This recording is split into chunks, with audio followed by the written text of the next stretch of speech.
Сәлем достар, бүгін мен осындай тез жасалатын, бір жасағаннан өте дәмді шығатын трубочкаларды жасадым. Бірге жасайық, кеттік. Алдымен бізге ашытқы қосылған осындай қатпарлы қамыр керек. Қамырымызды әдемілетіп, төрт бұрышты етіп жайып, жан-жағын, артық жерлерін осылай пышақпен кесіп тастаймыз. Одан кейін барлығын ұзыншалап, осындай соломкаларды жасайтын боламыз. Осындай қалыптарды арнайы кондитер дүкендерінде сатады, содан алсаңыздар болады. Енді қамырымызды әдемілетіп, видеодағыдай барлығын біркелкі етіп жайып шығамыз. Қыздар, осы рецептпен міндетті түрде жасап көріңіздер.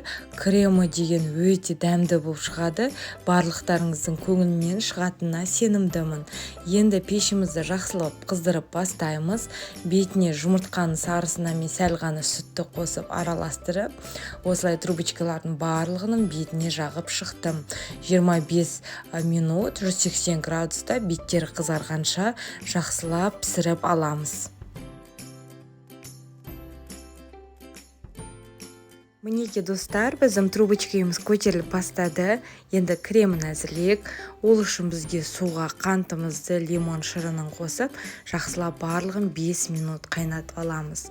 Лимонымыздың шырыны қайнағанша, осылай 2 жұмыртқаны әппақ болып көтерілгенше араластырамыз. Одан кейін ысылай осылай сиропымызды құйып отырамыз. Бізде кәдімгідей қоюланған созылмалы крем шығады.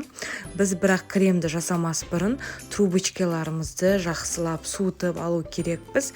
Өйткені біздің кремімізді біз ысылай дайын күйінде әдемілетіп жағып шығамыз.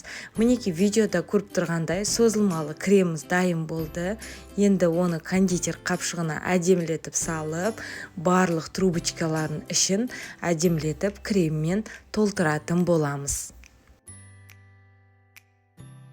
Бұл крем өте жеңіл болып келеді, сол себепті мен сливкесіз емес, осындай жұмыртқаның ағымен кремді жасағанды ұнатамын. Барлығын ішін толтырып болған соң, бетіне әдемілік үшін мен қант ұнтағын септім, және де ішіндегі кремі сәл қату үшін тоңазытқышқа 1 сағат қалып қойдым. Мінеки достар, біздің трубочкамыз дайын болды. Видеодағыдай көріп тұрғандай өте дәмді болып шықты.